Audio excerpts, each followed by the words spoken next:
وياتك مينستير إثيوبيا وتاتي مالقوتا بيتنا أني وصون سبتك إن جنتي سبوا هندو ولين كبيتين وان قيوم تكتي مخانمو يروت خيرو ساقوجي تيجي سينجو يونا رم فكينيا فتك إسه باتي خنايونين خناتول شباتي تيان سوا خانيف باتي تي والكتة في ديمان بو متى قياتك كافيوسي خنن قياتك كتين سان دي دم يافرت أنا خيس تي ساسات تي قرر ده تول شهادو بمالتي ساسات سأل مكان أنا أفهم مال فاقوتا وانين قدوف غافي سان نغافة ديبسو في وانين ديبسو مو هوجين قدي غرسيسوني أوغمسان إن قدي مال أبوم بي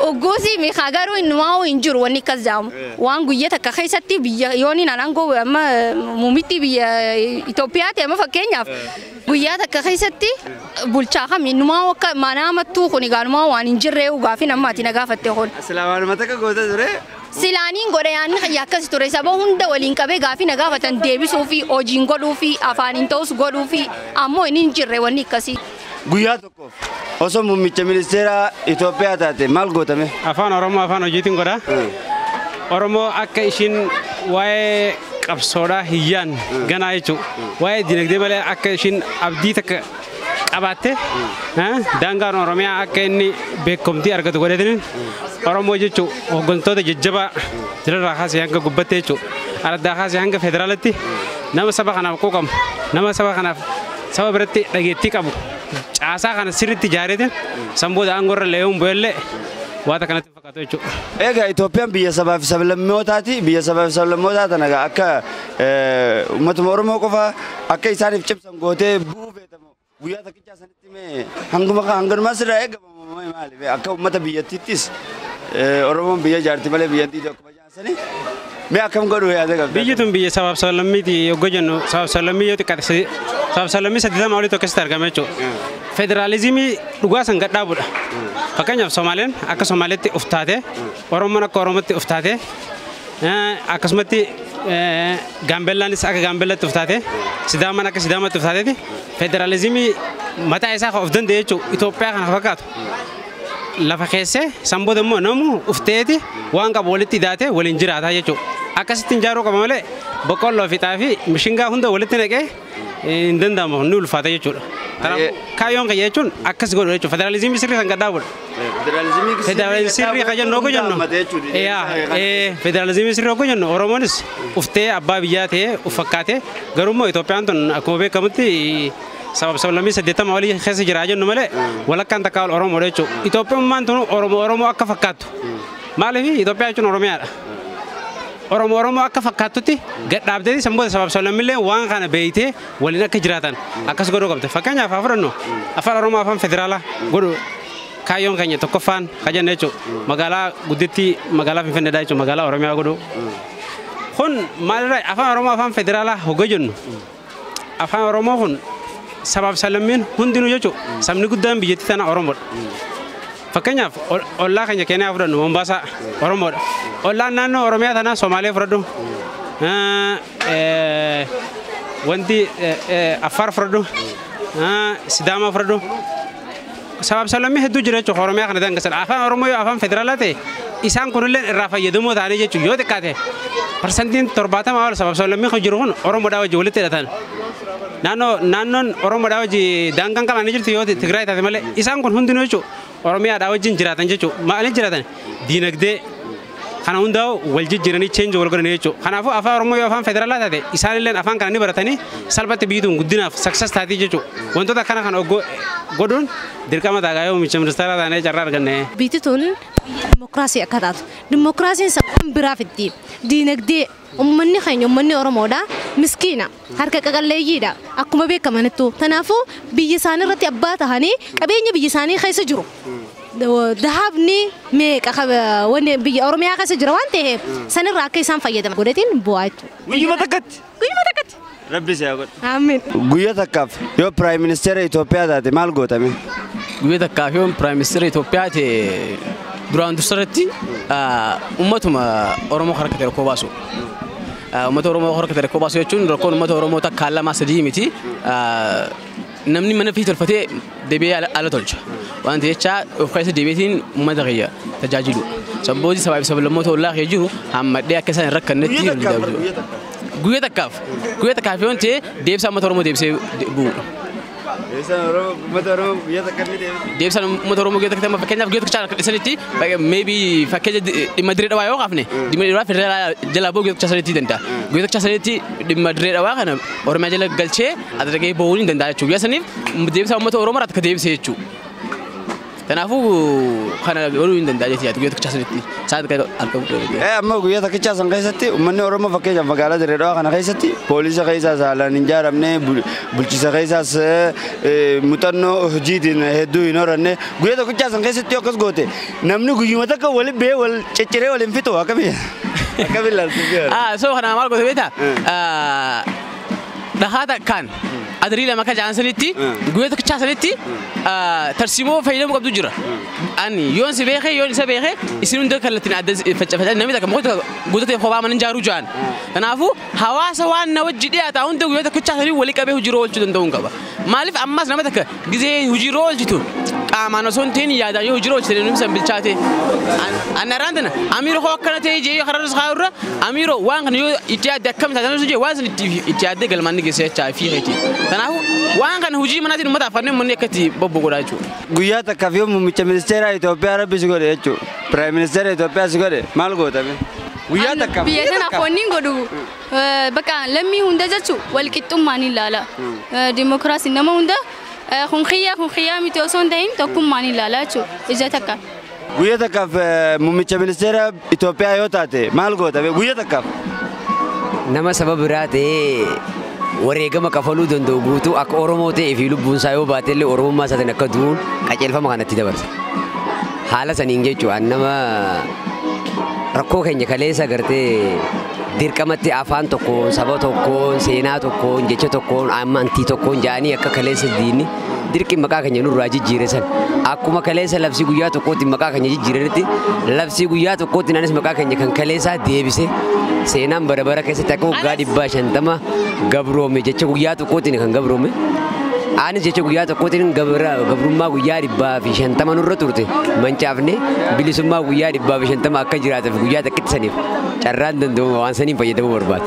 Yoo muummicha ministeeraa taate biyya sanaaf maal goota? Guyyaa takkaaf guyyaa takka. Wallaahi waa hedduun godha. Guyyaa lamaa miti guyyuma takka. Guyyuma takkitti saniifuu dhimmi Itoophiyaa guutuun afaan Oromooti afaan federaalaa akka afaan Oromoo ta'uuf takka naajiiga takkitti sanaa sanumaaf qabe. Lammada Dirree Dhawaa tan Oromoo ta'uu. Jaalatanu jibbanu lafa keenya nu dhufa malee lafa isaaniitti itti dhayne akkana waan hedduun godhaa jeetii yaada qaba. Akkana jeetii siimaa jechuudha. Guyyaa takkaaf muummicha ministeera Itoophiyaa taate maal godha? Guyyaa takkanatti hin xiqqaatu. Guyyaa takkaaf ati guyyaa takkicha har'aatiif ati muummicha ministeera Itoophiyaa yoo si jaan maal gootee dabruu feeta guyyaa takkichaa sana? Guyyaa takkichaa sanitti seenaa guddaa dalagee dabruudha. Akka ilmoo Oromoo takkatti jechuudha. Noobeela qofaa waan ga'uu miti jechuudha. Guyyaa takkichaa sana? Guyyaan takkichaa sana waan noobeela qofaan ga'uu miti. Waan dhaloota fuula duraatiif ga'u ijaaruudha. Ta dura. Tokkoffaa Oromummaa. Guyyaa takka noobeela ni fiddaa? Guyyaa takkatti miti sa'a takka fiduun hin danda'a.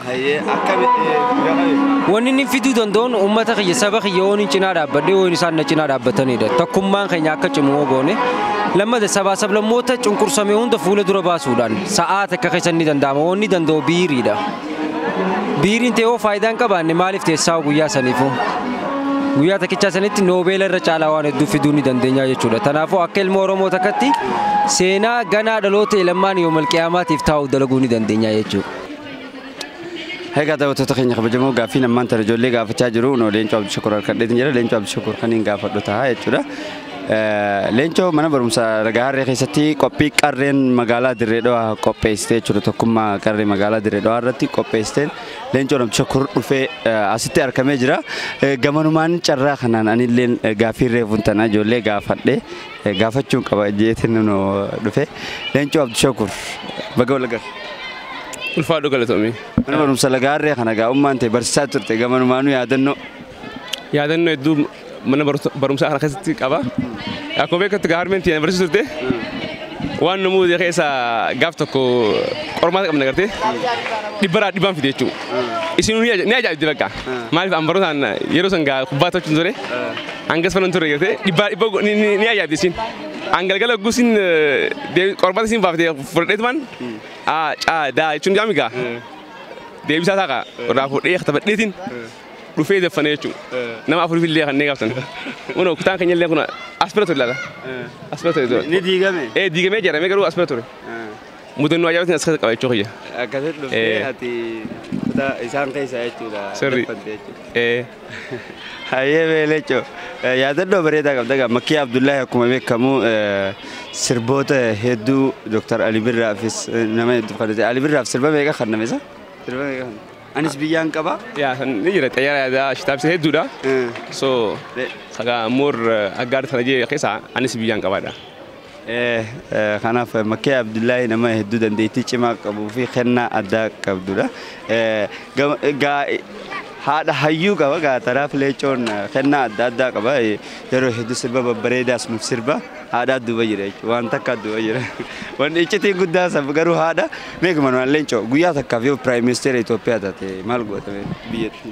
Duraan dursee nama jechuun akka keetii kana gartee roraas tuuf kanaan guddatti siidhaa bala gaarii keetti. Ogguun duraan Prime Minister jechuudha. Sanbootitti yaadagaa. Maaf namaati jajjabeessuu qabanii maaliif? Zero jechuun duwwarraa eegaltee jechuun gama haa dhufuu keetiif hedduu nama deeggaramuu qabu akkuma jabaa dhutti fuudhin jaa maaliif haamilee qabda bakka hunda siin harka haala siin harka finfinnee siin harka cirootti siin harka as kana hunda gaa jechuun iftaatee bakka hunda deemtee jechuun akkanatti gargaarsa tokko malee haamilee gaa jechuun qabda kana jecha namni keetii kana gargaaramuu qabu jechuun yaada kan nu barbaada. Amma dura hoggaan agartu gaani moobaayilaan hin deema moobaayilas dura qabu ture sagantaaf rakkalloo isa guutuu naatu waraabaa ture sagantaa dirree dhawaa keessatti qulqullina addaa akka qabu sanitti har'aan tana kaameeraa fi loogoo tana wajjin harkatti arguudhaaf malsu dagaa. Waan ajaa'ibaati jechuun kun akkumatti itti fufaa bara jechuun ati nama hedduuf fakkii ta'uu dandeessa nama hedduuf maaf naannu ni hin namni jechuun yoo fadhii qabaate kaayyoo isaa galmanii ga'e jechuudha maaf naannu ati waa hunda xiqqarraa eegattee moobaayilirraa gama kanarraa dhuftee gara hanga reed kaameeraatti dhufuu dandeessa maaliif ati nama hedduuf fakkii ta'uu dandeessa jechuun abdii qabaa jabaadhuus hin jaa. Galatoomi gaa leencoon gaa'uun gabaruudhaan yoo Prime Minister Itoophiyaa taate maal goote yaadaan hunda roraastii bakkanaan lagaarree kana keessatti istiidiyoo guddoo sii bara jee kana jechuun gaa dargaggoo jajjabeessuu waan jedhurraa ka'aa jechuudha. Dargaggoon yoo waan irra jirtutti jechuudha yoo waan gaarii irra jiraatte gaarii irra jirtu san yoo jabaatte biyya tanaaf waan guddaa buufamuu danda'a yaada jiru qaba leencoon. Ammaan silaan waan silaan attummaa fa'aa dalageegaa irra nan gargaarti jechuudha. Laazimaaf waan gaarii jirta jabadhu waan gaarii jirta. Galatoomi leencoo gaa daawwattoota keenya kabajamoo yeroo dhiyootti leencoo wajjin gaaffii deebisaa roraastuu biratti gaafis deebisa. Dhaamsaan qabu qarree fi qeeroon Oromiyaa waan guddaa hojjettee xurree bilisummaa dhiigaanii mul'iftee bilisummaan ta'e qabaattu abdii qabeenya diinagdeen gargaaramuu qabdi. Wabiin bilisummaa diinagdeen alatti leencoo kottee hin qabne kan ilkeen malatti xiqqaatu guddattuu hojii osoo hin tuffanne misoomatti haa baanu tokkummaadhaan kaanee hin jaalladha. Bareedduu Oromoo anniisumaan faarsaa sabboonummaa fi sirraa jaallattisaa taasisi geessuun garreeyyuu akka naamusaa. Kanaafin caalchisee hunda si farsa.